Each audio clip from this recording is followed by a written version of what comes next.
상대방이 알지 못하는 것을 그 사람이 알고 있는 사물을 비유로 설명하면 의외로 쉽게 설명이 되어지고 이해되어지는 경우가 있죠. 예수님의 설교의 특징이 하나가 있다면 예수님은 이 비유를 통하여서 하나님의 말씀을 매우 잘 우리에게 전해 주신 것이 그분의 특징입니다. 한 번도 우리가 가보지 못한 하나님의 나라, 또 깨닫기 힘든 영적인 원리들을 설명해 주실 때에 우리 예수님께서 아주 탁월한 비유로 설명을 해 주셨죠.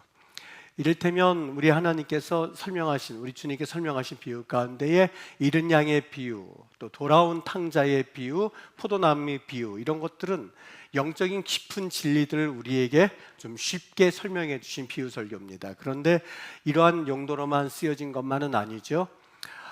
때로는 그 비유가 그 의도를 살짝 가려서 사람들이 좀 가볍게 생각할 수 있을 만한 것들을 깊이 볼 수 있도록 우리 주님께서 비유를 설명하시기도 하셨고, 또 어떤 비유들은 너무 의미가 깊어서 잘 알아듣지 못할 때에 제자들이 가서는 예수님, 그것이 무슨 의미입니까? 라고 했을 때 예수님께서 설명해 주신 비유들도 있었습니다. 오늘 이 말씀은 예수님께서 한 농부가 씨를 뿌리는 그런 모습을 연상하면서 주신 비유의 말씀이었습니다. 그 당시 농사법이 요즘처럼 이 모종을 심는 게 아니라 씨를 뿌려서 바람에 날리는 그러한 직파라고 하나요? 그런 방법으로 이 씨를 뿌리는 그러한 농사법이었었어요. 주님께서 계속해서 말씀하십니다. 농부가 이 뿌리는 그 씨 중에 대부분은 열매를 맺지 못하는데, 그 열매를 맺지 못하는 이유는 다름이 아니라 그 씨들을 뿌릴 때 흩날려서 뿌릴 때 어떤 것은 길가에 떨어지고, 어떤 것은 가시덤불에 떨어지고, 어떤 것은 이 돌밭에 떨어져서 열매를 맺지 못하는데 유일하게 열매를 맺은 씨들이 있단다. 그 씨는 바로 좋은 땅에 심겨진 씨들이란다 라고 하는 말씀이었습니다. 많은 결실을 맺었는데 자그마치 100배나 되는 그런 결실을 맺었으니 사실 다른 씨들과는 달리 이 씨는 어떻게 보면 축복받은 씨였고 축복받은 땅이었음을 알 수 있습니다. 이 말씀을 듣고 아름다운 열매를 맺었던 이유는 다시 한번 반복합니다만 씨에 달려 있었던 것이 아니라 바로 그 땅에 달려 있었던 것이죠. 텔레비전을 통해서 인기가 많은 프로그램 중에서 이 신기한 것이 하나가 있습니다. 이 음식을 가져다가 음식을 만들어서 요리를 하는 그런 음식 프로인데 볼 때마다 신기한 것이 있습니다. 분명히 같은 재료를 가지고 음식을 만들지만 그 음식 맛이 다 다르다는 겁니다. 왜 그럴까? 같은 재료임에도 불구하고 음식 맛이 다른 이유는 그 음식을 다루는 손맛 때문일 겁니다. 음식을 만드는 사람의 역량이나 어떤 음식을 만드는 사람의 방법에 따라서 그 음식의 맛이 달라지는 경우에 해당이죠. 시집간딸이 음식을 만들기를 원해서 친정 어머니가 만들었던 그 만드는 방법을 잘 기억을 더듬어서 그대로 한번 해봅니다만 그 모습, 그 맛을 그대로 낼 수 없다는 것쯤은 아마 다 경험하셨을 겁니다. 길가에 떨어진, 그리고 돌밭에 떨어진, 가시덤불에 떨어진 씨는 결국 열매를 맺지 못했습니다. 반면에 그 씨앗이 옥토에 떨어진 씨는 풍성한 열매를 맺었습니다. 그 차이는 오직 하나였었는데 그 차이는 씨에 있었던 것이 아니었습니다. 주어진 재료는 같았는데 씨는 동일했는데 씨를 받아들이는 땅의 상태가 길가냐 돌밭이냐 가시덤불이냐 아니면 옥토밭이냐에 따라서 그 씨가 열매를 맺을 수 있었던 겁니다. 예수님께서 이 비유를 통해서 알려주신 목적이 하나가 있습니다. 그것은 씨가 모든 땅에 동일하게 퍼지지만 열매를 맺을 수 있는 그 씨는 바로 옥토밭이 땅이 무엇이냐에 따라서 그 열매의 유무가 있단다라고 하는 말씀을 주시기 위한 것이 오늘 본문 말씀의 핵심입니다. 가만히 우리나라 언어를 살펴볼 때마다 생각나는 것이 있습니다. 여러분, 우리 조상들은 아마 천재다는 생각을 종종 해보게 됩니다. 왜냐하면 그 말에는 과학이 담겨져 있고 그 우리나라 말에는 철학이 담겨져 있습니다. 참 신기합니다. 여러분, 우리나라 말 가운데 여러 가지가 있습니다만 우리가 마음에 대해서 표현할 때 마음을 가진다라고 하지 않고 마음 먹는다라는 표현을 씁니다. 마음을 든든하게 가져라 라는 말도 물론 없지는 않습니다만, 어떤 일이 생길 때에 엄마가 특별히 자녀들에게 이제부터 마음을 잘 굳건하게 먹어 라고 하면서 말을 씁니다. 이트라고 하는 말을 씁니다. 여러분, 어떤 마음을 선택하느냐라고 하는 것이, 여러분 어떤 음식을 먹느냐라고 하는 것은 우리의 존재에 아주 중요한 그 하나의 그 역할을 합니다. 병든 이들에게 요즘 유튜브를 보면 이 당뇨병을 앓는 사람들이 어떤 음식을 먹어야만 하는지, 고혈압을 가진 사람들이 어떤 음식을 먹으면 좋은지, 또 어떤 병에서는 어떤 음식을 좋은지가 각각 달라서 그 이야기를 하는 유튜브에 참 많은 인기가 있습니다. 피부병에 걸린 사람은 어떤 음식을 먹어야 한다는 등, 눈에 좋은 사람, 눈에 좋아지기를 원하는 사람은 어떤 약을 먹어야 하나, 어떤 보다도 어떤 음식을 먹어야 하는지를 아주 자세하게 표현하고 있습니다.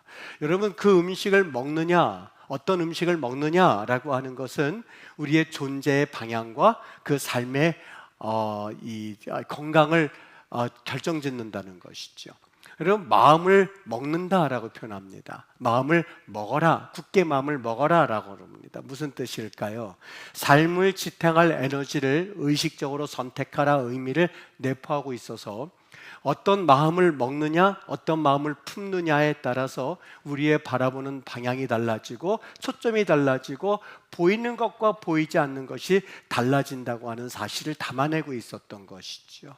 여러분, 마음이 우리의 삶을 치료하고 우리의 몸을 치료한다는 말과 사실상 다를 바가 없습니다. 사실상 어떤 마음을 먹느냐에 따라서 그 사람의 병도 고칠 수가 있고, 어떤 마음을 먹느냐에 따라서 오히려 질병에 심각하게 노출될 수도 있습니다. 어떤 사람이 마음을 어떻게 먹느냐에 따라서 면역 체계가 더욱더 강화될 수 있다는 얘기죠. 2023년도 듀크 대학교에서 이 의료진 연구진이 심장 질환을 앓고 있는 사람 866명의 환자를 살펴봤습니다. 주기적으로 긍정적인 마음을 먹은 사람들, 또 그리고 삶의 밝은 마음을 먹은 사람들이 어두움을 먹은 사람들, 마음에 나는 이제 끝났어 하는 마음을 먹은 사람들에 비해서 자그마치 11년 더 살 확률이 20%나 높다는 사실을 확인했습니다. 우리의 선택하는 그런 마음 가운데서 어떤 마음을 선택하느냐라고 하는 것이 우리 삶의 열매를 결정짓는다고 하는 그런 결과였었죠. 여러분, 부모님이 술에 깊이 의존하면서 살아가는 가정에서 자라난 자녀들은 겉으로 보기에는 그 부모 밑에서 동일한 삶의 방식을 반복할 것처럼 보입니다. 실제로 그런 환경에 노출된 자녀들은 자연스럽게 부모가 가지고 있는 그런 행동 양식을 답습한다고 합니다. 그런데 흥미로운 점은 100% 그런 것이 아니라, 그런 환경에 노출되었다고 한다 할지라도 그 자녀는 부모와 전혀 다른 방향으로 나아가는 자녀들도 있다고 하는 것을 밝혀내었습니다. 한 여자에게서 두 딸이 있었습니다. 그 여자가 술과 마약의 집에서 쩔어서 도저히 정상적인 삶을 영위할 수가 없었던 겁니다. 그 두 딸들이 그 어머니를 보면서 거의 방치된 거나 다름없이 성장해 갔는데요, 얼마 못 가서 그 엄마가 세상을 떠났습니다. 남겨진 두 딸이 서로 각각 제 살 길을 따라서 떠났거든요. 시간이 한참 지나서 사람들이 그 두 자매 중에서 동생을 만났습니다.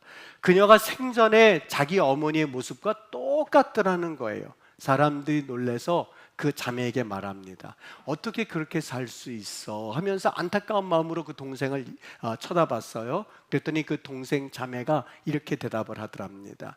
그러면 우리 같은 엄마에게서 어떤 딸이 나올 줄 알았어요? 라고 하면서 비아냥대더랍니다. 이번에 언니가 얼마 후에 찾아왔는데 놀랍게도 그녀의 어머니를 연상시키지 못할 만큼, 도대체 그 딸이 이 딸이야? 라고 만큼 품위가 다른 그런 건강하고 밝은 딸이 나타난 거예요. 사람들은 처음에는 그 딸이 그 딸인 줄 몰랐어요. 그런데 그 어머니의 첫째 딸이었었던 거예요. 어떻게 당신은 어머니와 다르게 그렇게 건강하게, 그렇게 정상적으로 살 수 있었지? 근데 그 자매가 동생과 똑같은 대답을 하더랍니다. 그러면 우리 엄마 같은 엄마에게서 어떤 딸이 나올 줄 알았어요. 엄마를 통해서 반면교사 삼아서 나는 그렇게 살지 않을 거야 라고 하는 삶을 살아왔던 그 자매가 가진 아주 기가 막힌 삶의 태도를 보여주었던 것이죠. 생각해보면 여러분 인생이 가진 절묘함입니다. 환경이 사람의 영향을 미치는 것은 분명합니다만 그 환경을 어떻게 해석하고 어떤 마음으로 받아들이냐에 따라서 전혀 다른 결과가 나타나는 것이죠. 예수님께서 한촌에 들어가셨어요.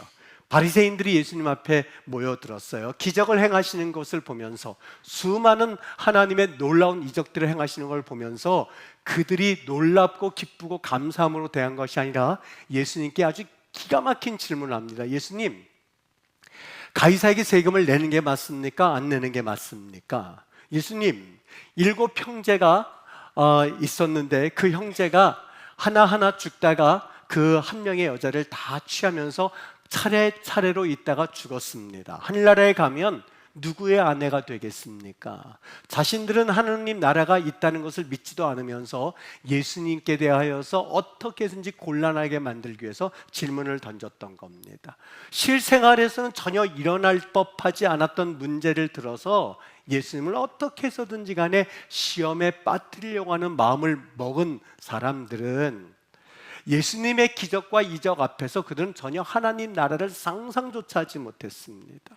자신의 신앙을 성장시키려고 묻는 질문이 아니었었어요. 어떻게 해서든지 내가 예수님의 옷자락만을 만져도 나는 나았으면 좋겠습니다. 예수님, 내가 어떻게 하면 구원을 얻을 수 있겠습니까? 라고 정말 예수님을 하나님이라고 여기고 질문을 던진 것이 아니라 모든 형제 7명이 있다가 죽었는데 과연 그 한 명의 여자는 누구의 아내가 되겠습니까? 라고 하면서 예수님께 대해서 곤란에 빠뜨리기 위한 질문이었었어요.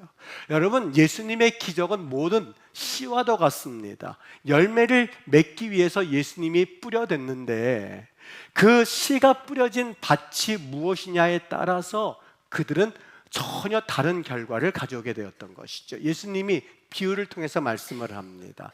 말씀을 들을 때에 착하고 좋은 마음으로 말씀을 들을 때에 라고 말합니다. 여러분, 이 말씀은 단순히 반복하여서 강조를 하기 위함이 아닙니다. 착하다는 말이 칼로스라는 말이 쓰여져 있고요. 좋은이라고 하는 말이 아나토스라는 말로 각각 다르게 되어 있습니다.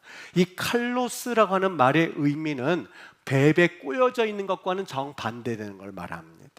정뱀에 꼬여서 그 마음이 삐뚤어져 있는 것에 반대되는 용어가 칼로스이고요. 아가도스라고 하는 그 말은 경계하고 의심하고 하는 마음과는 전혀 다른 마음을 의미합니다. 그러니까 이 말씀을 합쳐보면 마음이 꼬여 있지 않고 비판적이고 그리고 칼날이 있는 그러한 아주 날카로운 마음이 아닌 정반대의 마음을 가진 자는 그 옥토밭은 그런 마음은 열매를 맺을 수 있다는 거예요. 여러분, 하나님 나라의 비밀을 알게 된 사람들은 절대로 율법의 지식이 풍부한 사람들이나 머리가 좋거나 아니면 특별한 사람들이 아니었었어요. 막달라 마리아 귀신 들렸던 여인이었었어요. 요한나 헤롯의 청지기 구사의 아내였었어요. 그리고 수산나 성경에 자세한 정보는 없습니다만 예수님을 따라다녔던 아주 순수했던 사람들 중에 한 사람이었었어요. 귀신 들리고 별 볼 일 없고 그러나 그 마음 가운데는 예수님께 대하여서 비비 꼬인 마음이 아닌 그리고 비판의 마음이 아닌 어떤 조건을 가지고 있는 것이 아닌 그러한 사람들에게 하나님의 나라가 임했었던 그 모습을 우리는 보게 됩니다. 성경을 보면서 그분들이 도대체 어떤 마음이었나 좀 쉽게 정리해 보고 싶었어요. 칼로스라는 이 아가도스라고 하는 그런 어려운 말보다는 어떤 마음이었을까? 그 마음은 예수님을 어떻게든지 알고 싶어하는 마음이었었고 이해가 안 되면 그저 그 예수님을 처음에는 알고자 하는 마음이었었고 알지 못할 때는 그저 예수님을 이해하고자 하는 마음이었었고 예수님이 이해가 안 돼요. 예수님이 저렇게 행동하는지 이해가 안 돼요. 그러면 무조건 사랑하고자 작정했던 여인들이었었어요. 자신의 향유 오팍 300데나리를 가지고 와서 깨고 나니까는 예수님이 어떠한 분인지 깨닫게 되는 그런 여인들이 바로 오늘 성경에서 예수님께 하나님의 나라라고 하는 그 마음밭에서 하나님의 씨앗을 펼쳤던, 열매를 맺었던 사람들이었었어요. 여러분 보세요. 예수님 당시에 같은 시대를 살았고 같은 예수님을 만났고 동일한 기적을 목도했지만 열매는 오직 한 곳에서만 열렸습니다. 귀신이 떠나고 그리고 눈먼 자가 보게 되었고 눌렸던 인생들이 회복되는 기적들이 그 앞에서 펼쳐졌을 때에 그 귀신 들린 딸이 고침받음으로 한 사람의 삶뿐만이 아니라 자기의 모든 가정까지 다 회복되었던 사람들은 그 심령의 마음밭이 준비된 사람들이었었어요. 누가복음 2장 32절에 보면 이방을 비추는 빛이라고 되어 있는데 그 말씀이 무슨 뜻인지 아마 유대인들은 잘 알지 못했을걸요. 그런데 그 마음의 옥토밭이 되었었던 수산나, 요한나, 막달라 마리아, 귀신 들렸던 그러한 사람들은 이방인의 빛인 빛이 무슨 말씀인지 그냥 알아들었습니다. 나에게도 그러한 은혜가 펼쳐졌구나. 나같이 어떻게 보면 버림받았다고 여겼던 그 사람들에게도 하나님의 나라가 이렇게 피어나는구나 하는 것을 경험했던 사람들이었어요. 반면에 똑같은 기적들 앞에서 마태복음 12장과 요한복음 9장에 등장하는 수많은 바리새인들은 예수님의 기적을 보면서 아가도스는 정반대되는 마음들, 비비 꼬였던 마음들이었었어요. 아가도스, 칼로스라는 말과 정반대는 비판하는 마음이었었어요. 그리고는 그 기적을 보면서는 저 사람은 귀신의 힘, 바알세불의 힘을 빌어서 저런 기적을 일으키는구나 라고 하면서 오히려 예수님과 원수가 되었던 사람들입니다. 예수님은 메시아가 아니야 라는 초점에 맞추어서 길가, 그 초점에 맞추어서 돌짝밭, 그 예수님의 비판하는 마음에 맞추어서 가시덤불이 마음에 가득 찼던 그들은 오히려 예수님과 원수되는 결과를 맺었던 것이죠.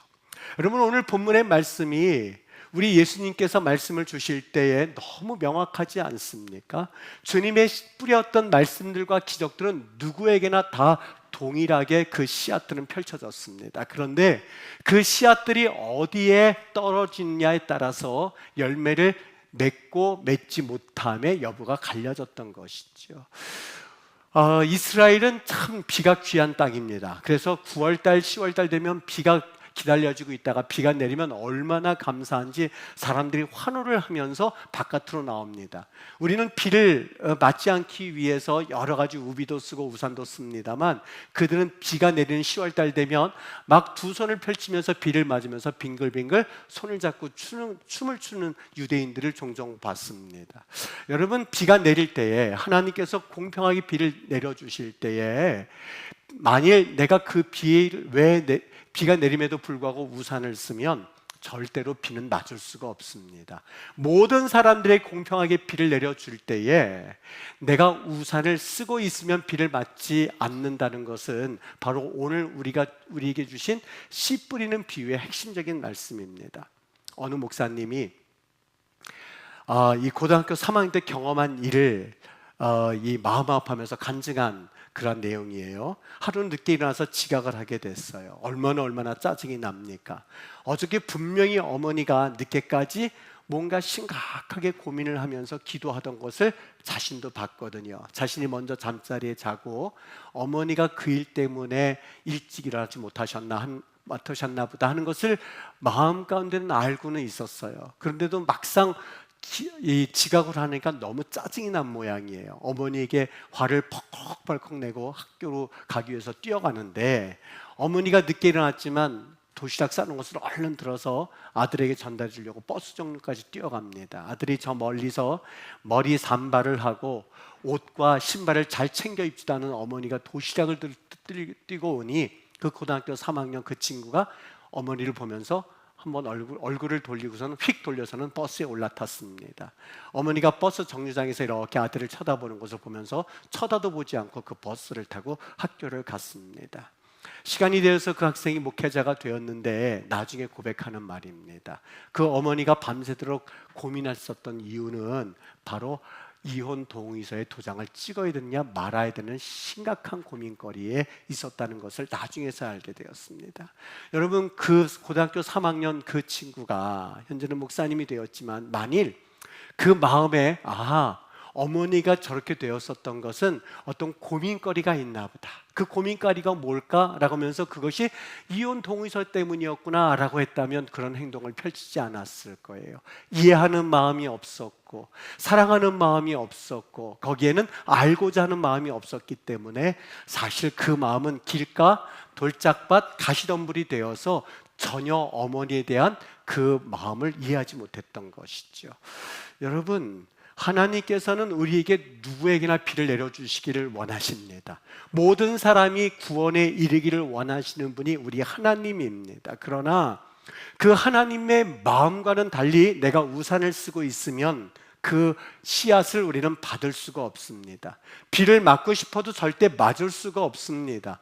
이런 마음의 상태는 내 신앙생활을 하는 데 있어서 전혀 도움이 되지를 않습니다. 씨는 완전했습니다. 그리고 기적도 분명했습니다. 증거도 분명했습니다. 그럼에도 불구하고 그들의 마음이 닫혀져 있었기 때문에 그 말씀은 그 안에서 성장할 수가 없고 열매를 맺을 수가 없었던 것이죠.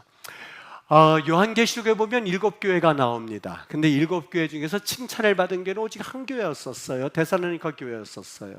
여기 필라델피아 교회였었어요. 그 교회가 왜 그렇게 칭찬받았는가 하는 것들을 우리는 성경을 통해서 조금은 알 수가 있는데, 그 말씀보다도 다른 교회들을 한번 살펴봤어요. 모든 교회들 가운데 칭찬받은 교회가 그렇게 많지는 않았습니다. 고린도 교회는 사실 부유한 교회였음에도 불구하고 칭찬을 받지 못한 교회였었어요. 유일하게 칭찬받은 교회가 한 군데 있습니다. 데살로니가 교회였습니다.